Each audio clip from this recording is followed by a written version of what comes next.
Hello and welcome to the second season of Brand News, the podcast.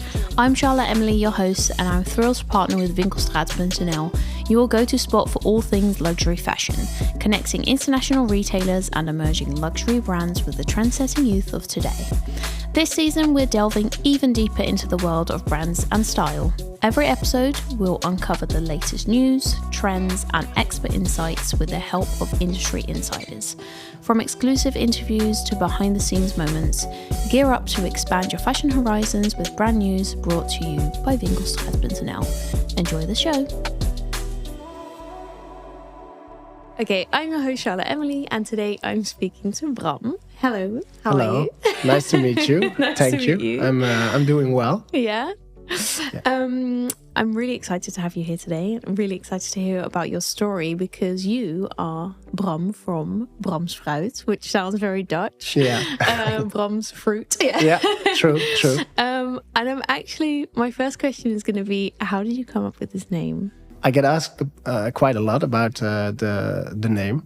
Well, my first name is Bram, obviously. And when I created the brand, I wanted to give a lesson with my brand as well. So I always liked product very much. When I was a young kid, I really liked product, and I always had the newest. I wanted the newest Nikes and the newest soccer shoes, etc. And I put the soccer shoes on my bed table, I think it's called. And then the next morning I was checking if they are still okay. And I had the Nike Air Max where you should check the air inside the bubble. Yeah. So sweet. Yeah, so my parents really liked that I liked products, but they were always telling me some things are free in life and are way more important than cherishing products. So please look around you and focus on personal relationships you can have with human beings and a relationship you have with the nature as well. And that's something really stood by me for a long time. And when I created the brand, I really wanted to have that inside of the brand and to show other people that you can really value product, but also can have a value nature as well in the best way possible. Yeah, that's a beautiful answer. Thanks. Yeah. Great way to start. Yeah, I agree. You've not been running the company for that long. Is it 2? Yeah, 3 years, I think, now. Yeah. So I should celebrate the 3 years, I think, very soon. Yeah, definitely. Just host a party. That's good. Yeah, I will. 3 years for now. Yeah. I think. Okay, so 3 years. So how did you decide to, besides the name, obviously, but to start your own fashion brand? Well, I had a brand before. I ran it with my brother together, and I started it with my brother. We learned a lot. We had great fun. We made a lot of mistakes, I think. We were able to have fun and do everything with zero experience back in the days.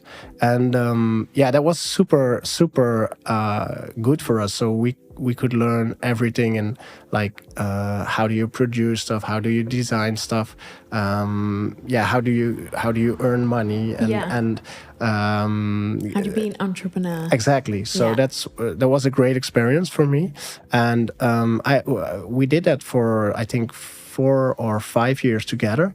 And we had a great time, but the point was that the previous brand I had was more the fashion style of my brother, so it was way more streetwear based.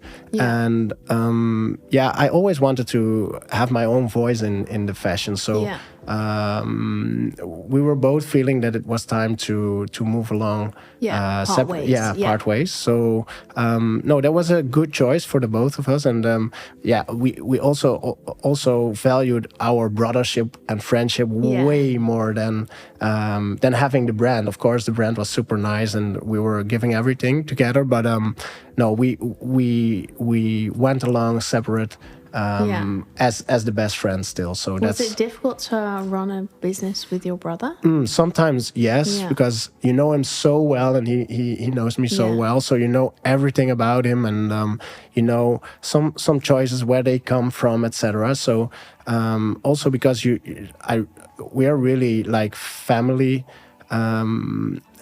guys. So yeah, it's hard to make, like, for example, have big arguments together.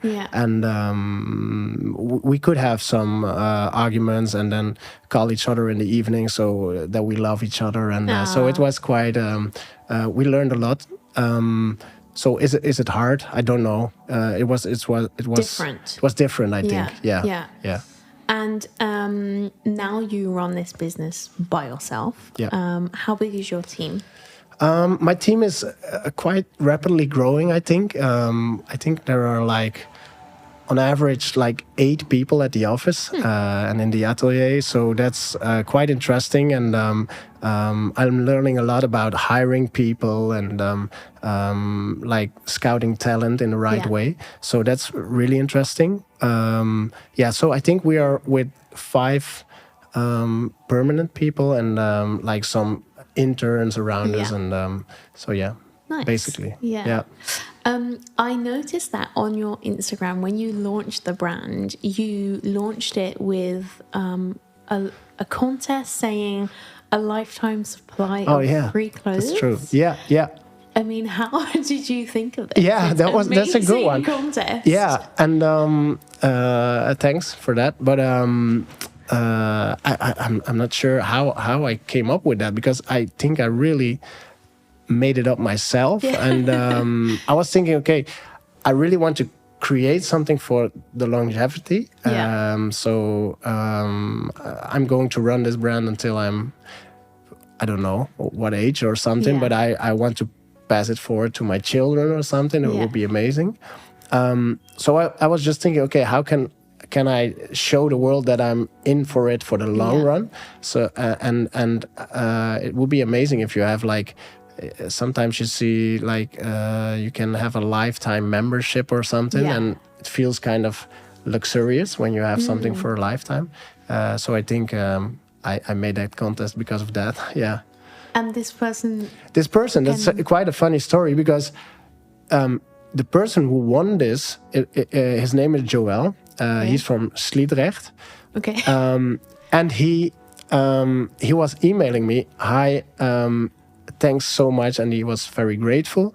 But he was searching for an internship as well. So later on, he started interning for Bram Korsten as well. So and now he works. No, he doesn't work for me. But I still speak to him, and he gets, when every collection launch, he gets a free product from us. That's so amazing. Yeah, it's thank you. A lifetime fan. Yeah, exactly. Yeah.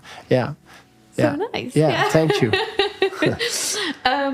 You also have a really nice, like, you have menswear mainly. Yes. But I noticed on your website you have really fun accessories like gardening gloves or caps that say "fuck off, I'm gardening." True. Yeah.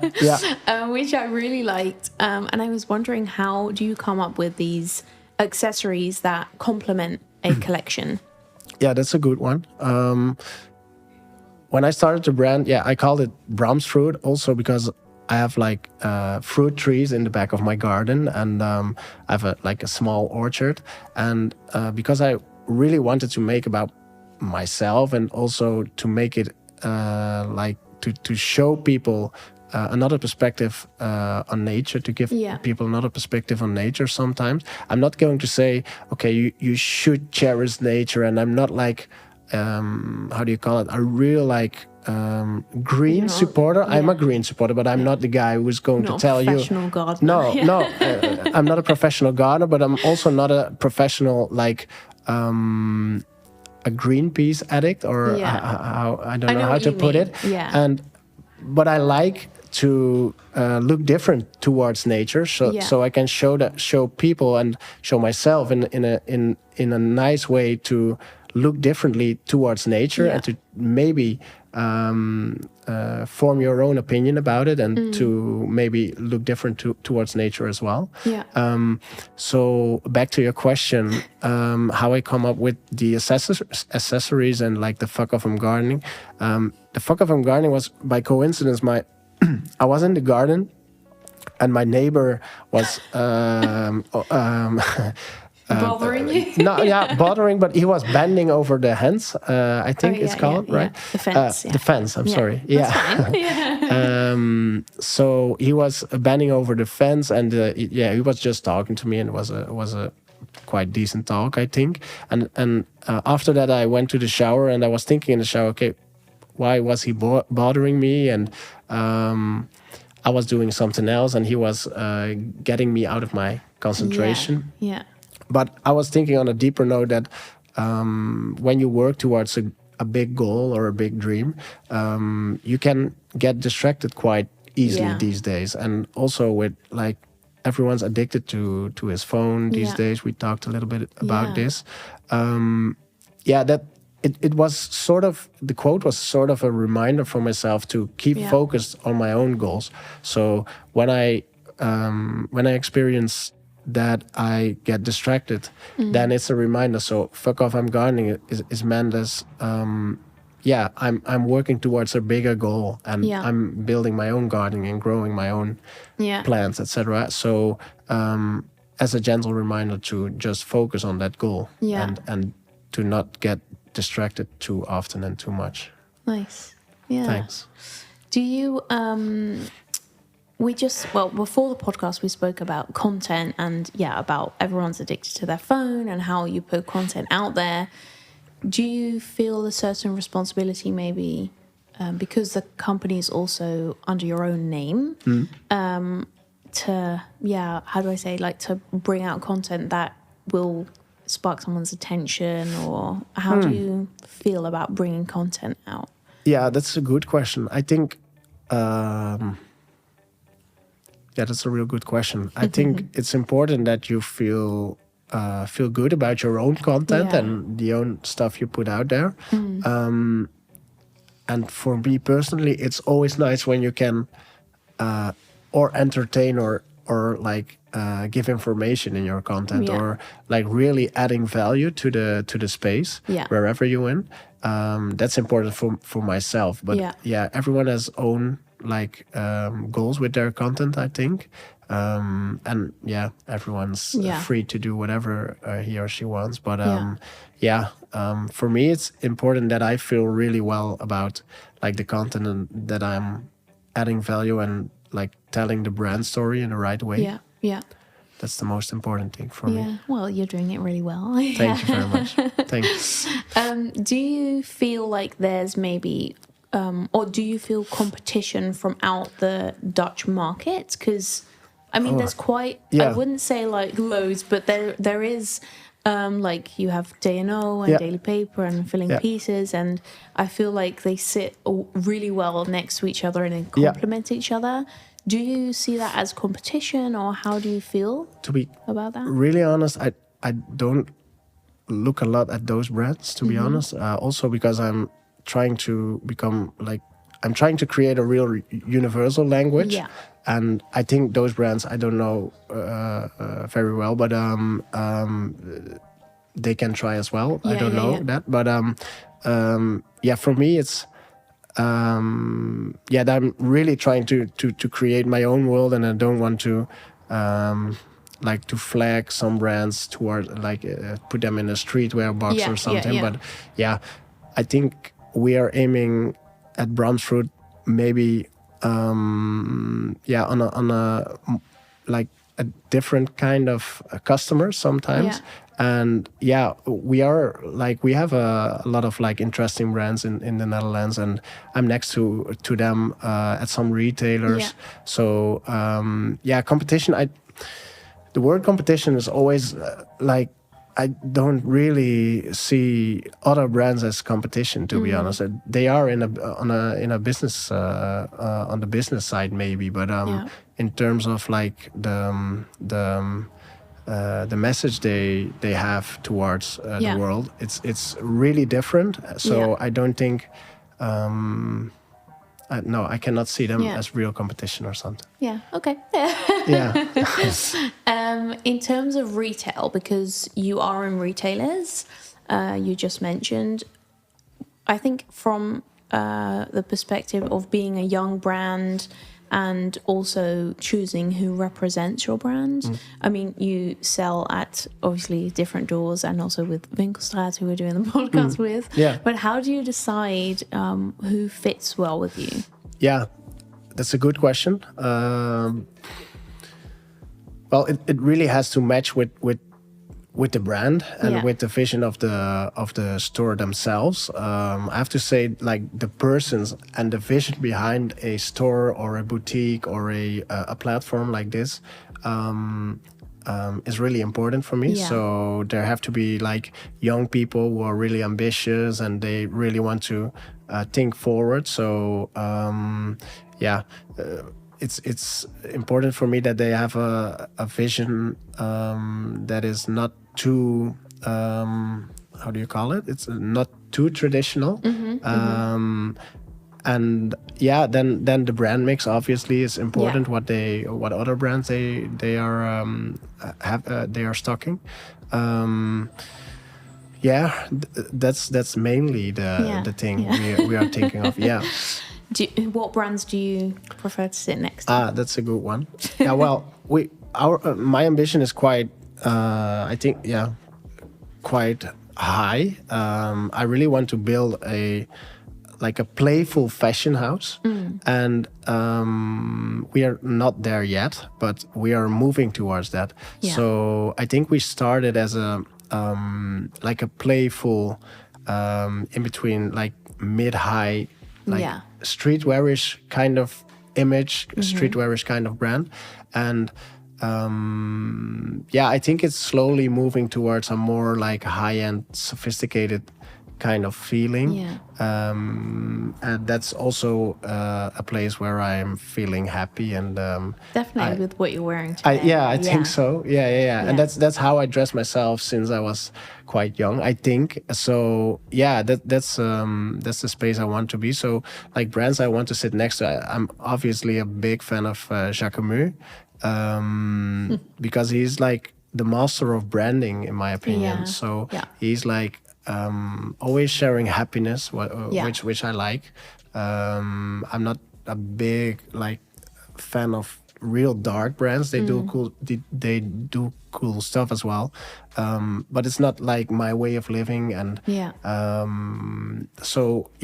like Jacquemus quite a lot because he's like the branding master, and he's like mixing his personal world with like the sickest campaigns you ever saw, and that's a big like influence thing, I think, for the whole market nowadays. So it would be nice when we are sitting next to him, but it's always kind of hard to say which brand you want to sit next to, because like Jacquemus is mainly focusing on women's wear, and his bags are quite a big thing. So that's also a bit harder, but we want to be a elevated brand in the luxury space. Nice. You just mentioned earlier that you are also busy with HR and like hiring people. You are obviously the founder of the brand, but how are you involved in the whole process in terms of getting collections out? Like, what's your involvement there? Yeah, that's 100% involvement, almost everywhere. So,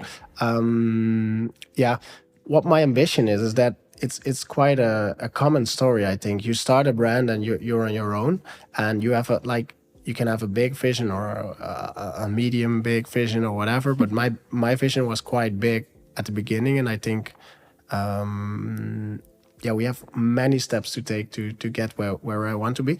But then you start on your own, and then you do all the things you really like and you're kind of good at, or you have talent or whatever. And then as the brand grows, then all of those operational things and finance and everything comes along. Production. Exactly. Design, So all those things in the beginning you're doing by yourself, and then you get some help, and the team grows slowly, and then sometimes you have some people who cannot really embrace your vision, or you lose them along the way, and you have some real good people who stay. And so for now it's the challenge to build my team that I can go back to the things I'm really good at, or I really like. What are they? Sorry to that's it. interrupt. No, that's a good one. And I think I really like to do the branding, to have the design concept at least. At this moment I'm still really involved with like the whole design process. Also a big part of the production process as well. So I'm overseeing it, but I have some good people who are helping me now, and I'm really grateful to have them now. I can imagine. I actually wanted to highlight some of the campaigns that you've done because obviously I did some research. Very good. And I went onto your website and was looking through your collections, and I was actually really impressed by like the originality of the names of your collection. So here I go. Let's go. When Life Gives You Lemons. I think it was the first one, right? Yes. Yeah. I think I've got it in order. Okay, so that's the first one, When Life Gives You Lemons. Then the second one was Vitamin D. Third is The Organic Process. Then we have Forgotten Fruits. Then, like, seriously, pardon my French, but Je voudrais un kilo de pommes. Really good. Do you know what it means? I would like a kilo of apples. That's right. Right. Very good. I really want to live in Paris someday. Okay, so. we should practice. We should practice more. But I'm not your best teacher, to be honest. So, but I thought it was good. Apple of My Eye, and then correct me if I'm wrong, but the most recent one is The Garden of Time. Yeah, that's correct. Okay. Yeah, that's correct. I mean, these are it's really original. How do you come up with these names, even though they're combined with fruit and that's your brand? But it's really interesting because I never, to be really honest, I don't think too much about the names of them. And I think when you name them in an order, as you did now, it even to me it sounds kind of like corny, to be honest. Oh, really? But so when you name them all after each other, then I think like for me they all have a almost all of them have a kind of a deeper meaning, and I really feel something about all of the collections. So how do I come up? I think they are really they're not that deep, to be honest. And for example, like the Apple of My Eye collection was totally about my father as a starting point. So I really wanted to make something for him, or not for him, but based on his life, etc. And then the collection, at the end, it was totally looking different than maybe my father would look like back in the days. But I had some great inspiration from him and how he looked towards me as well. And I call it the Apple of My Eye because I always felt that I was his apple. I was his apple of his eye. And he's my apple of my eye in a certain kind of way. But I think it's really nice when you have a person in your life that you feel about that way. Yeah. So they're all quite personal then? They are really personal, to be honest. Yeah. So all of the collections are always really personal, and sometimes I'm explaining some on the Instagram platform, but I'm not always like give the full explanation or something, because sometimes it takes away kind of the magic, what's inside there. But when we talk about it, and there's always a personal feeling about it. Yeah. Do you find it difficult that the brand has your name in it, your personal name in it? For me, it makes things really easy because when you have a lot of brands are always talking about a brand DNA and make a brand book, etc. And It's me. Yeah. But it's a good thing, and I really like good brand books. I'm a sucker for like really same. good branding. But when you are creating a brand, then you have like to decide certain points. Like, is my brand a brand who would portray a guy who is smoking, for example? My brand is not, for example, and I'm not against smoking as an example, but I'm against smoking actually. But it's, you know what I mean? So, but for me, it's when I see things or when I design things, I instantly know what I really like or what not. So I don't have to get into the Bible or the brand book to check if it fits in or something. So for me, it's really easy that I have the name on it, so I can really decide what's I'm the creation of my brand actually. So no, for me it's really helpful, to be honest.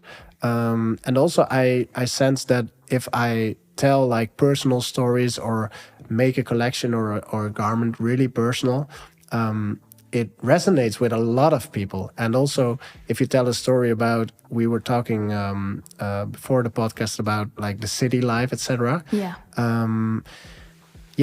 When I visit a city, and I really enjoy to visit a city and get the dynamics of creative people, etc. But when I'm driving home towards my smaller hometown, I'm really enjoying that as well. So I enjoy to create in that restful environment. And so when I tell stories like that, some people resonate with that and they feel the same, but it's still very personal that it's my feeling. So it doesn't bother me that my name is on there. Actually, I'm in it for the legacy as well. For the long run. And it feels a nice responsibility for myself, to be honest. Thank you. What has been your favorite collection so far? Oh, that's a hard question.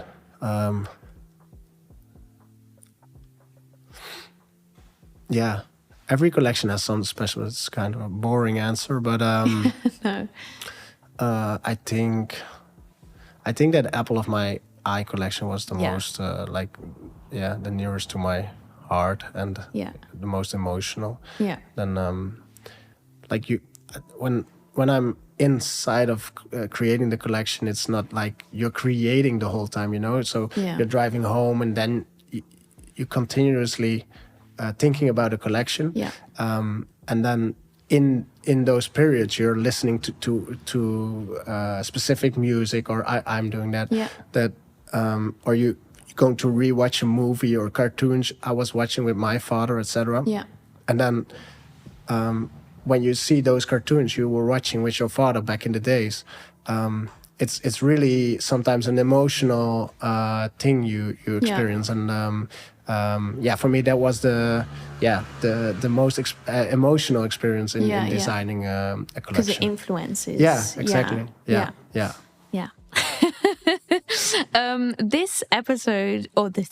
This season is in collaboration with Winkelstraat.nl, who you also work with. And their brand goal is to help you own it, whatever your it is, which I know that you know about. Have you ever had a moment where you were like, okay, I'm going exactly in the direction I want to go? You feel like you're in charge of what you're working on? I think to be honest, quite often these days. So I think when I started, I was more searching for my own voice and like what's my real why behind the brand. And like the longer I developed the brand and I was working in and at the brand, I got the feeling that I grew in that that I grew towards that.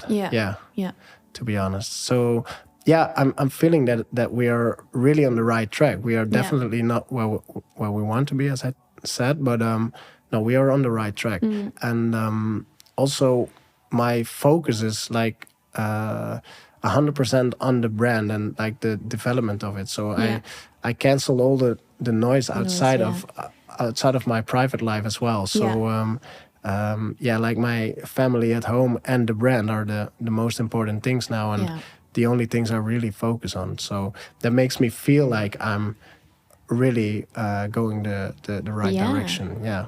I mean, I recently saw that Doutzen Kroes supermodel was wearing your "Fuck Off, I'm Gone" collection in Vogue. Exactly. That's definitely, I would say, a compliment to where you're going. Yeah. I think as well, and it was quite surprising because I worked with Vogue on another thing before, and I cannot really remember where it was for, but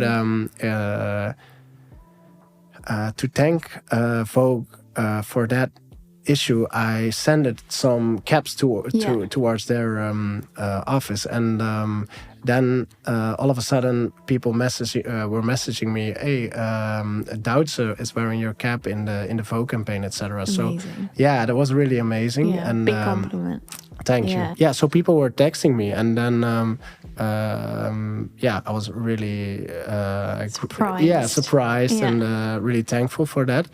So I sent a message to Vogue to thank them that they gave the cap to Doutzen, but then they sent back that they didn't give the cap to Doutzen, so that was her own outfit. So she bought it herself, and that made me even more proud. And it was a cool feeling. Yeah. Cool. Yeah. Thanks. What does the future hold for your brand? Hopefully we can grow. We can grow further and also abroad. So I've like the ambition to create that universal language, and I think it can be in a bigger way than it's now. So hopefully to grow the brand abroad. Next year we're going to open a store. So congratulations! Thank you very much. So we've got the intel. I'm gonna make a snippet out of this. That's really good. Nice. So you have the how do you call it? It's the scoop, I think. Yeah. So we are going to open our own store in the beginning of next year. We'll be in Amsterdam. So I'm looking forward to that. Amazing. Yeah. Oh, that's a really amazing note, I feel, to end the conversation on. Yeah. I want to thank you. You've been an amazing guest, and I really love what you're doing. And I think you've really got something here that can definitely grow into something bigger. So keep going. Thank you so much, Charlotte. Thank you. Thank you. Yeah, thanks. Yeah.